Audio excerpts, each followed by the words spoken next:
오늘은 사사기 강의 55번째 시간입니다.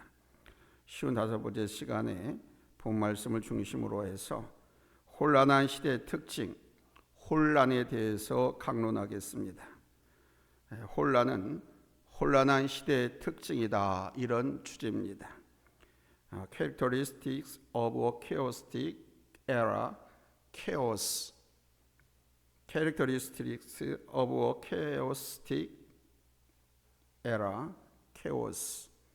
혼란한 시대의 특징, 혼란. 우리는 매주 수요 예배 때 계속해서 저 이스라엘 민족에게 왕이 없음과 또 그 나라에 온전한 지도자가 없음으로 인해서 나라의 지도자들과 국민들이 하나같이 자기 소견에 옳은 대로 행동하는 모습, 그리고 모든 면에서 종합적으로 타락하고 방탕한 모습을 봤습니다. 일반 백성들과 제사장, 레인 가정과 지파 가릴 것 없이 모두가 종합 세트로 타락하고 범죄했습니다. 지난 시간에 우리는 한 레위인의 타락한 모습을 보았습니다. 성전에서 하나님께 드리는 제사와 성전 관리로 섬기는 레위인이 그래서는 안 되는데 첩을 취했고, 첩을 취한 것도 모자라서 부인들 몰래 행음을 하다가 첩의 맞불 행음으로 다툼을 벌여서 그 첩이 집을 뛰쳐나가는 모습, 그리고 집을 떠나간 그 첩을 데리고 돌아오는 과정에서 레위인들이 얼마나 위선적이고 타락했는가에 대해서 살펴봤습니다. 오늘 말씀은 이 혼란한 시대가 보여주는 마지막 모습으로서 한 지파와 베냐민 지파입니다. 그 지파의 부도덕하고 타락한 면을 종합적으로 보여주고 있습니다. 레위인이 첩을 데리고 오다가 해가 질 무렵이 되어 유숙할 곳을 찾았습니다. 마침 그들은 여부수족의 경계를 지나고 있었지만 레위인은 이스라엘 사람입니다. 이스라엘 사람들은 이방인의 집에 이방인과 함께 먹을 수도 없고 자리도 같이 할 수가 없었어요. 그래서 그것을 지나서 기브아에 도착하게 됩니다. 이 기브아는 베냐민 지파 마을입니다. 베냐민은 이스라엘의 12지파 중에 하나죠. 잘 아시는 것처럼 이스라엘의 첫 번째 초대왕 사울 왕의 고향이기도 합니다. 레위는 비록 음탕하고 하나님 앞에 합당치 못한 자였지만 그에게는 선민의식이 있었기에 율법을 따르려고 했고요. 또 그 율법 조건에 맞는 동족의 지역에 들어와서 안도하게 되었습니다. 그러나 문제는 이제부터 시작입니다. 자신과 첩의 문제만이 아니라 이 기브아를 통해서 우리는 종합적인 타락이 어떻게 어디까지 이루어져 있는지를 볼 수 있게 됩니다. 첫째로 이 베냐민 지파 기브아 사람들이 나그네를 영접하지 않았습니다. 레인과 첩과 그들의 종이 기브아에 도착했을 때 어느 누구도 그들을 반갑게 맞아들이려 하지 않았습니다. 지난주에 살펴본 사사기 19장 15절 말씀을 다 같이 보겠습니다. 찾았으면 아멘 합니다. 같이 읽습니다. 시작. 기브아에 가서 유숙하려고 그리로 돌아 들어가서 서급 넓은 거리에 앉아 있으나 그를 집으로 영접하여 유숙하게 하는 자가 없었더라. 그건 저들이 베냐민 지파의 기브아라고 하는 마을, 사울 왕의 고향, 그 마을에 들어가서 성읍 넓은 거리에 앉아 있었다, 이렇게 밝히고 있습니다.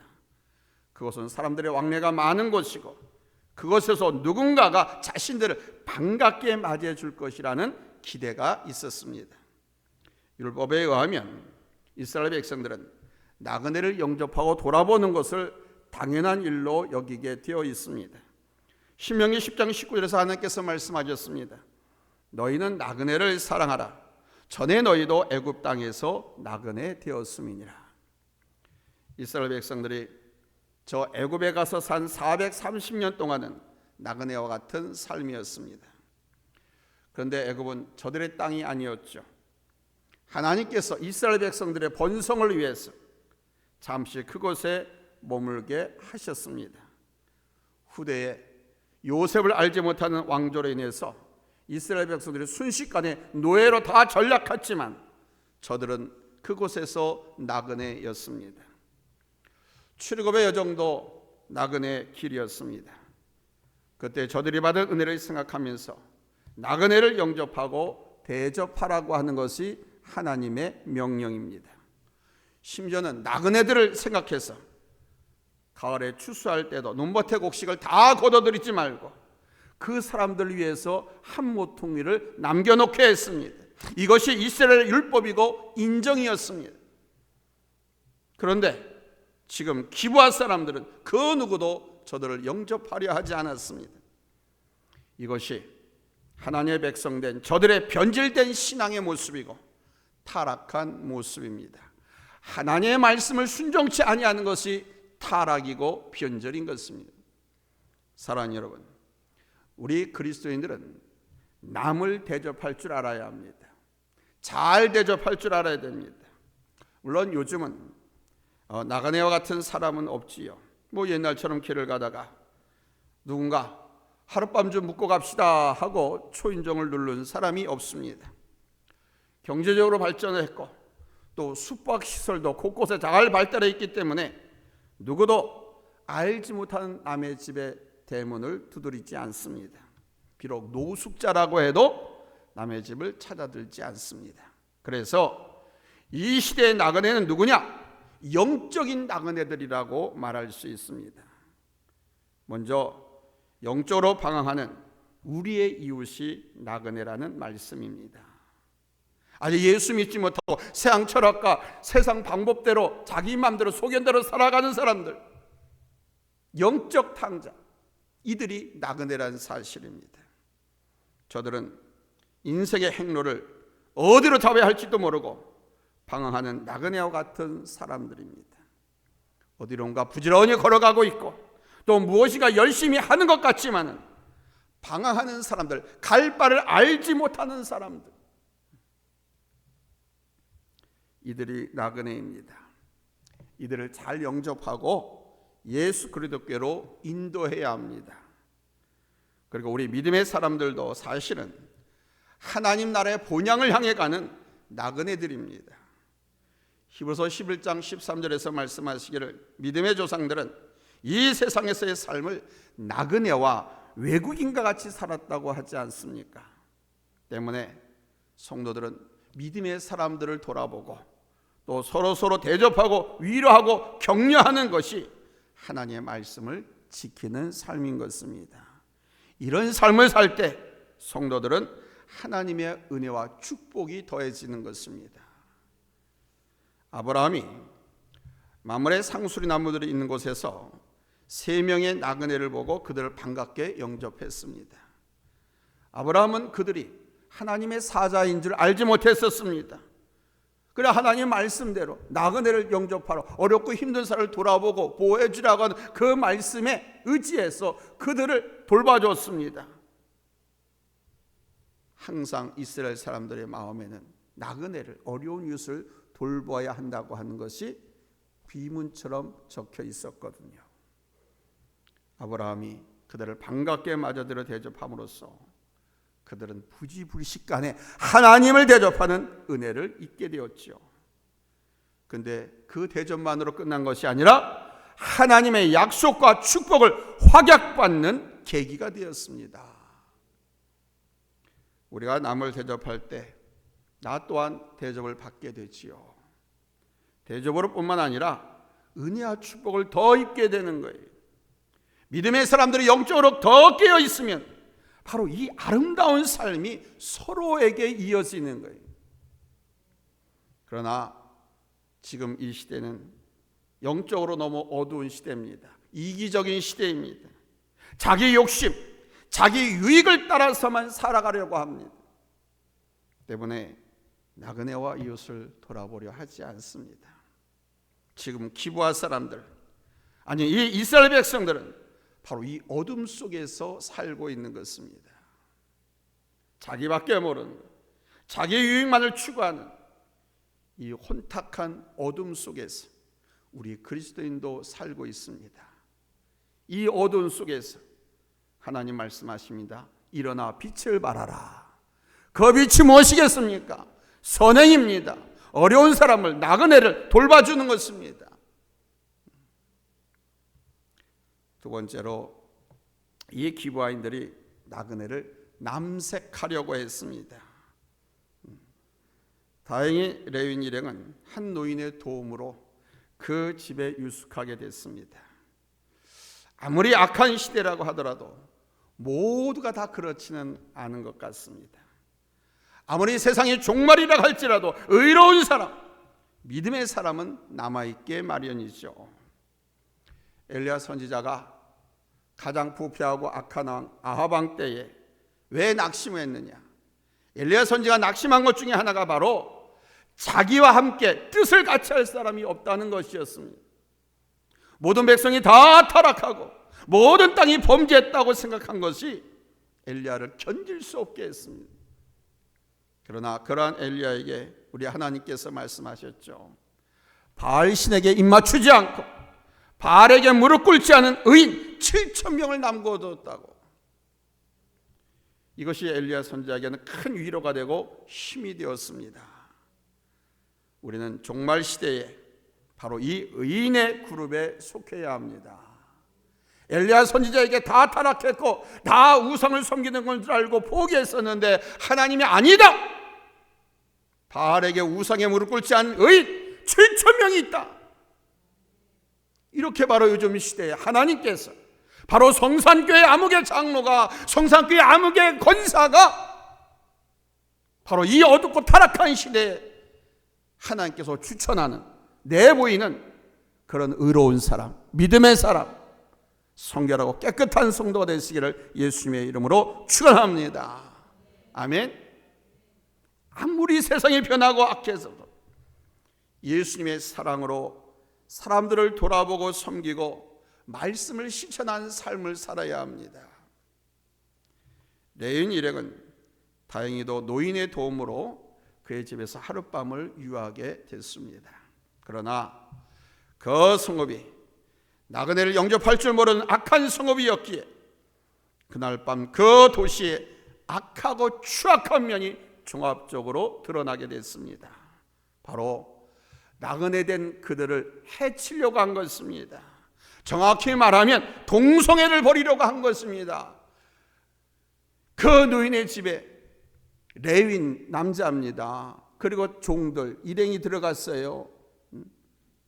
내놓으라고 하는 거예요. 관계하겠다고 그러잖아요. 그게 남색한다는 겁니다. 동성애하겠다는 겁니다. 이것이 바로 그 도시, 혼란한 이 시대가 보여주는 또 하나의 모습인 것입니다. 그 성읍의 비류들이 그날 밤 노인의 집에 나그네 같은 것을 알고 찾아왔잖아요. 비류들이라고 했습니다. 비류들이라고 하는 것은 벨리알의 자손들이라는 겁니다. 벨리알의 자손들이라고 하는 말은 무익한 놈들, 불량자들이란 뜻입니다. 이 벨리알이라고 하는 말은 그래서 사탄, 거짓 선지자들 의미로 쓰이고 있다는 것을 볼 때 그 노인 집에 와서 남자들을 내놔라, 오늘 온 손님들을 내놔라 라고 말한 사람들이 어떠한 놈인지를 알 수 있습니다. 그러한 자들이 바로 노인 집에 나그네로 있는 레위인을 관계하겠다고 한 것입니다. 관계한다고 하는 말, 정확히 번역하면 남색하겠다는 뜻입니다. 남색한다고 하는 것은 동성애를 말합니다. 호모를 의미합니다. 이것이 바로 이 시대 이스라엘의 타락한 모습입니다. 우리는 이 모습을 소돔과 고모라에서도 볼 수가 있었습니다. 하나님의 사자가 소돔과 고모라의 멸망을 예고하러 롯의 집에 찾아갔을 때 그 성의 사람들이 롯의 집을 찾아와서는 야, 오늘 너희 집에 온 손님들 내놔라, 우리가 관계하겠다 막 소리쳤습니다. 롯이 무슨 소리냐, 우리 집에 온 귀한 손님을 절대 안 된다, 내 딸 있다, 내 딸을 너에게 내줄 테니까 가라. 그래도 그들은 막무가내였죠. 남색을 좋아하는 사람, 호모이다 보니까 남자들을 내놓으라는 겁니다. 그래서 하나님께서는 그러한 사람들로 만연되어 있었기 때문에, 소돔과 고모라가 그렇게 타락했기 때문에 그 성을 멸망시키지 않을 수가 없었던 것입니다. 종말이 되면 이 동성애가 더 뚜렷하게 나타나게 됩니다. 지난주에도 말씀드렸습니다만 멸망의 시점이 다다르면 이 성적인 타락이 강력하게 나타나게 됩니다. 그 가운데서 바로 이 동성애가 아주 뚜렷하게 드러나게 됩니다. 그런데도 하나님은 이것을 그대로 두십니다. 왜? 끝장을 보시려고 그냥 하나님께서 방치해 주신다고 그랬습니다. 로마서 1장 24절로 26절에서 말씀했습니다. 한번 확인해 볼게요. 왜 하나님께서 총수해 버리시지? 왜 저놈들을 그냥 빨리 그냥 재앙이나 몰래서 죽여버리시지? 왜 저들이 더 번성하게 만들고 저들이 저렇게 활기치게 내버려 두시는가? 하나님이 말씀하고 있습니다. 왜 그런지 우리 한번 다 같이 찾아서 읽겠습니다. 로마서 1장 24절에서 26절 찾았으면 아멘 합니다. 합독합니다. 시작. 그러므로 하나님께서 그들을 마음의 정욕대로 더러움에 내버려 두사 그들의 몸을 서로 욕되게 하셨으니 때문에 하나님께서 그들을 부끄러운 욕심에 내버려 두셨으니 곧 그들의 여자들도 순리대로 쓸 것을 바꾸어 영리로 쓰며 그와 같이 남자들도 순리대로 여자 쓰기를 버리고 서로 향하여 음욕이 풀리듯 하며 남자가 남자 더불어 부끄러운 일을 행하여 그들의 그릇 때문에 상당한 보응을 그들 자신이 받았느니라. 남자가 남자를 여자가 여자를 근데 여기 보면은 하나님께서 내버려 둔다 그래요. 근데 끝에 보면요 그들의 그릇 때문에 상당한 보험을 그들 자신이 받았느니라. 이게 뭔지 압니까? 에이즈에 다 걸려 죽게 만드신다는 거예요. 100% 걸리게 돼 있다는 겁니다. 오늘 우리가 사는 이 시대 어떻습니까? 오늘 이 시대는 사사시대 못지않게 동성애가 성행하고 있고 에이즈가 창궐하고 있지 않습니까? 이제는 노골적으로 이 동성애 결혼을 허용한 나라도 있습니다. 최근에 우리나라 법원에서는 이 동성애를 가족으로 인정해주는 그런 판결까지 나왔습니다. 동성애자들의 동호인 모임, 동성애자들이 모이는 교회, 동성애 성직자, 동성애 단체들이 아무렇지도 않게 발생하고 있고요. 공개적으로 활동하고 있습니다. 이제는 꺼리낌 없이 커밍아웃을 합니다. 연예인, 영화배우, 탤런트 가릴 것 없이 꺼리낌 없이 나 동성애자라고 커밍아웃 합니다. 여러분 이런 시대가 타락한 시대가 아니고 무엇이겠습니까? 지금 이 시대가 오늘 본문의 무대 사사시대와 같지 않고 무엇이 다르겠습니까? 우리는 이것을 통해서 그 시대와 이 시대가 혼란의 시대인 것을 깨달아야 합니다. 여기서 우리가 해야 할 것은 바로 깨어있는 것입니다. 하나님께서 이미 이 성경이 2000년 전에 기록된 4000년 전에 기록된 것인데 6000년 전에 기록된 것인데 그때 이미 오늘 이 시대에 이렇게 만연하고 일어날 것을 아시고 하나님께서 우리들이 의아할까 봐 내버려 두셨다. 그들은 이미 거기에 대한 상당한 보응으로 다 죽는다 라고 말씀해 놓으셨습니다. 따라서 우리는 이 시대를 위해서 거룩하게 살고 성결하게 살고 국민들이 깨끗하게 살고 하나님의 심판을 두려워할 줄 알고 그래서 시대의 빛과 소금이 되기 위해서 노력해야 하는 것입니다. 모두가 다 나같지는 않을지라도 최소한 하나님께서 금하신 것만큼은 하지 않고 하나님께서 최소한 하라고 말씀한 명령만큼은 성실하게 준행하며 사는 성결한 그리스도인, 깨끗한 그리스도인, 거룩한 하나님의 자녀가 되어야 될 줄로 믿습니다. 마지막 세 번째로 한 여인의 죽음을 경시했다라는 사실입니다. 사람의 생명, 인권은 남녀노소를 가리지 않습니다. 똑같이 고귀합니다. 남녀노소 가리지 않고 우리 주님께서는 그 영혼을 구원하기 위해서 십자가에 달려 돌아가셨습니다. 그 어떤 누구의 영혼도 예수님 같습니다. 그런데 오늘 본문에 보니까 한 여인의 죽음을 경시했습니다.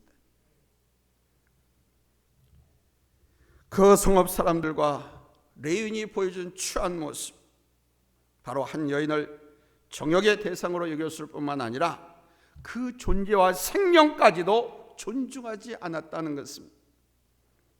그 여인이 죽었는데 그 누구도 애도하지 않았습니다. 그 성읍의 피류들이 노인의 집에 찾아와서 나그네를 내놓으라고 할 때 노인은 내 손님인데 어떻게 손님을 가지고 너희들이 못된 짓을 하려고 하냐? 그럴 수 없다라고 했어. 마치 롯이 자기 딸을 내어주듯이 그 노인도 자신의 딸이 있으니 그 딸을 레인의 첩과 함께 데려가라고 했습니다. 그럼에도 저들이 말을 듣지 않자 레위는 자신의 첩을 저들에게 준 것이죠. 저들은 레인과 노인의 딸을 두고 레인의 첩을 데리고 가서 밤새도록 그 여인을 욕보였습니다. 그로 인해 여인은 그만 숨을 거두고 말았죠. 아침에 레인이 그 집을 떠나기 위해서 집문을 열었는데 여인이 그 집 문지방을 붙잡고 죽어 있는 거예요. 이 과정에서 이 여인의 죽음에 대해서 그 누구도 안타까워하거나 슬퍼한 사람이 없습니다. 물론 이후에 레위인은 이것이 억울해가지고 각 지파에 이 사실을 알림으로 베냐민 지파가 위기를 맞게 됩니다만 이 대목에서 사람들의 인간적인 배려, 인간적인 사랑이라고는 손톱만큼도 찾아볼 수가 없습니다.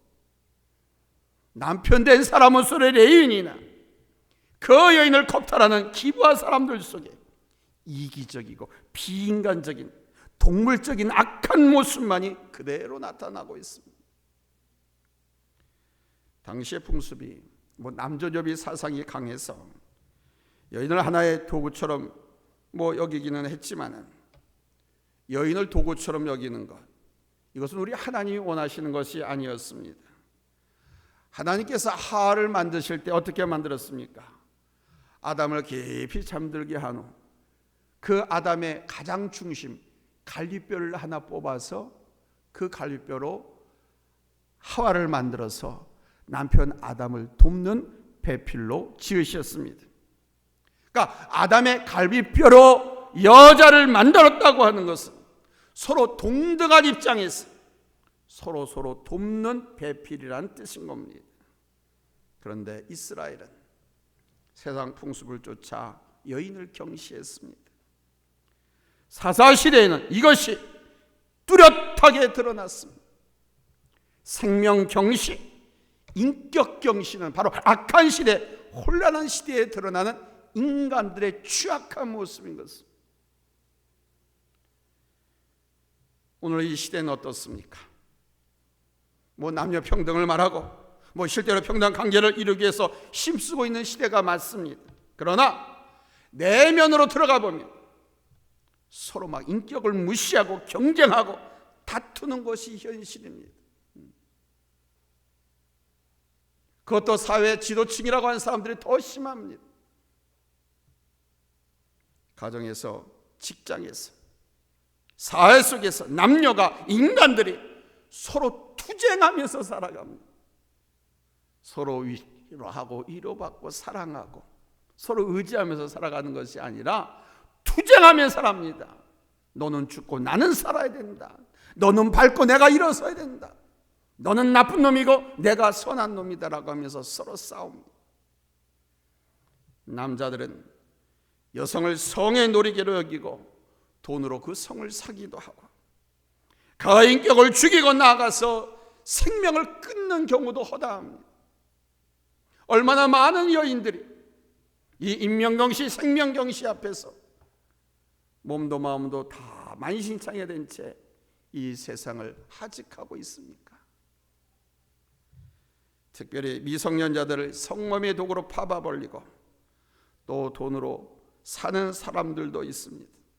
어떤 나쁜 놈은 어린아이를 성폭행하기도 합니다.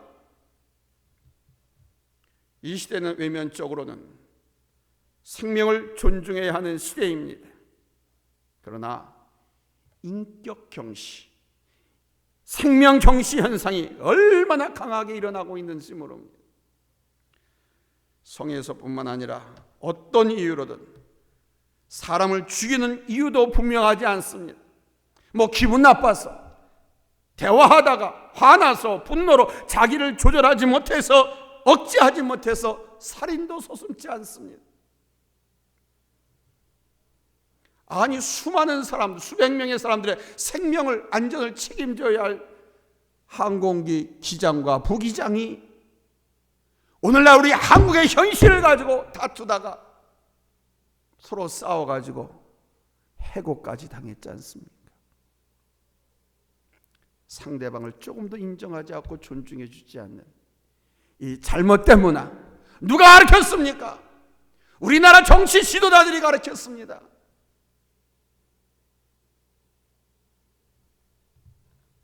그래서 우리나라 국민들에게 물어보면 가장 믿지 못할 사람이 누굽니까? 하면 국회의원들이라고 그래요. 정치가인들이라고 합니다.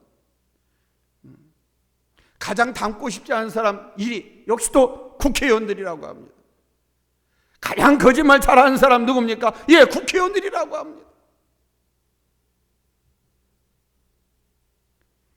이들의 영향을 고스란히 받아가지고 수백 명의 생명과 안전을 지켜야 하는 항공기 기장과 부기장이 서로 추격 다짐을 해서 병원 가서 치료받고, 자기가 섬기는 그 회사에서는 해고까지 다.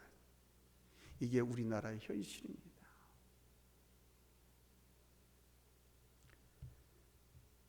이러한 시대이기에 오늘 우리 사회도, 사사시대도 혼란의 종합 세트인 것입니다. 사랑하는 성도 여러분, 이런 시대에는 하나님의 말씀이 필요하고요, 하나님의 말씀으로 사람들을 이끄는 영적인 리더가 많이 필요한 것입니다. 교회가 그 일을 해야 하고요, 세상에서 지도자라고 하는 이들 가운데 믿음의 사람들이 그 일을 해야 합니다.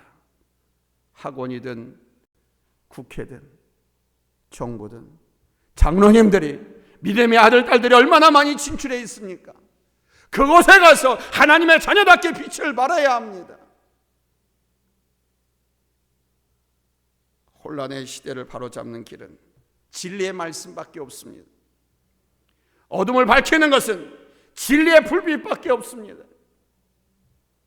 빛 외에 어떤 것도 어둠을 밝힐 수 없습니다.